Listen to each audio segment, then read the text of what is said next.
There are many different aspects to good internet marketing, which include SEO, press releases, social media marketing, influencer marketing, and more. Once upon a time, internet marketing could mean simply picking one of these facets, such as SEO, and then trying to spam it until a site got to the top of Google and started getting thousands of views. Today, though, this method just doesn't work and, in fact, is much more likely to get you penalized by Google. Today, the only way to succeed online is by delivering quality, and the best way to do that is by updating your blog regularly. This is the central tenet of content marketing, and as you'll see, content marketing can provide the backbone of your entire digital marketing strategy. So, just what is content marketing? Well, essentially, content marketing means that you're going to promote your website via content, and you're going to use this to bring more people to your website and get them to engage with your brand. People are not going to visit your website or blog out of the goodness of their heart. They will go there because they're looking for something, and that something will normally be content. People use the web to find information, for entertainment, or for news, all of which means content. Your core strategy is going to be publishing content on a blog regularly and using this as a way to gradually bring in more and more visitors. Eventually, this should allow you to establish trust and authority within your niche and build up a big following of regular readers who want to find your content. Your content is also what you're going to use to succeed in the various other types of internet marketing. Over the next few videos, you'll see how content is essential for SEO as well as for social media. And that's because content is what people are searching for on Google, and it's what you will mainly share on social media. But the aim is not to bring people to your site in the short term to make sales. Rather, your aim is to get people to subscribe to your site, to bookmark it, and to read it regularly. The way this works is simple. First, a visitor finds your site on Google or via a social media post. The article looks and sounds interesting. They read it and hopefully they have a good experience. But that's not going to lead to a sale, and it's not going to lead to a subscriber in most cases. Rather, they will just make a mental note that your site was reliable and interesting, and so if they see a post from you again on their travels, they will be more likely to read it next time. It's important that your branding and web design is strong, and this will ensure that they recognize the fact that they're returning to a website that they've already been to once before. Eventually, you'll get to the point where they have a question and they decide to turn to you for advice. They know you're reliable. They know they enjoy the way that you write, and so it makes sense that they'll seek you out when they want to know something. At this point, you have their trust, and it will be much easier for you to persuade them to make a purchase or to read your site regularly. Eventually, they'll become regular subscribers and they'll start actively looking into whatever you're posting next. This will mean you have a captive audience, and the next time you want to sell a product, you'll be able to. And no, this strategy is not just for online businesses or ebooks. This strategy can likewise work for a high street store or a hairdressing company. It's all about getting more people to read your content regularly so that you have built that audience and that trust. Of course, some internet marketing strategies might rely less on content marketing than others, but this is an activity that every business should be engaged in. And it all revolves around providing value for free. That may sound great, but the next question is, how are you going to go about doing this?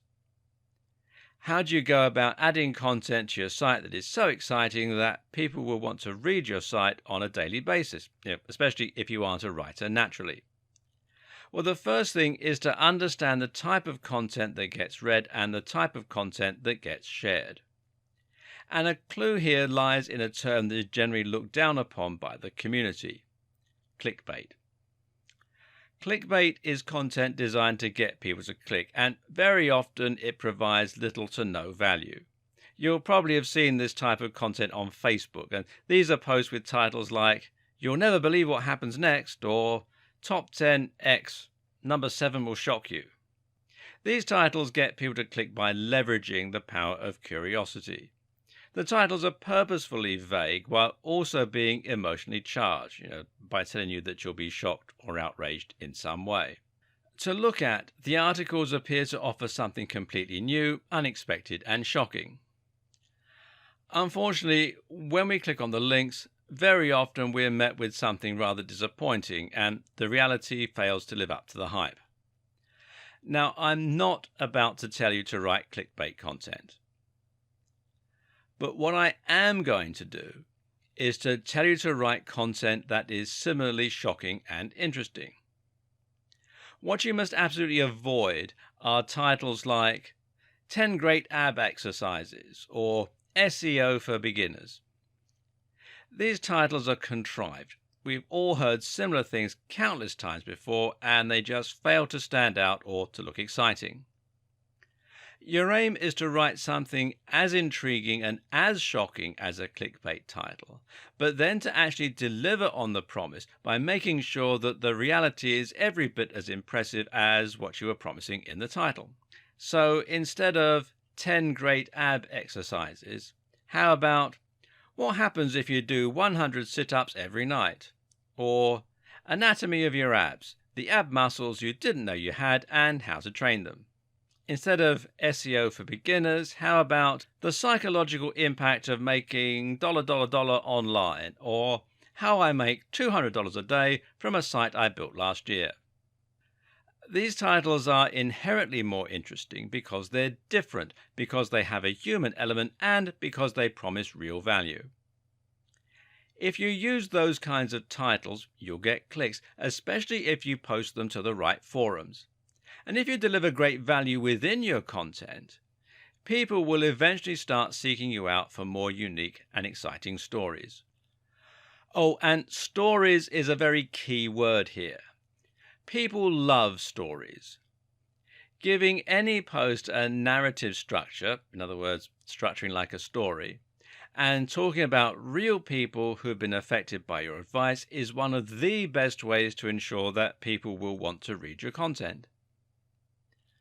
Some other tips: space out your content well and avoid large chunks of text. Use lots of highly descriptive headings that will inform your readers as to what each chapter is about. Use a nice big font. Decorate your content with attractive images.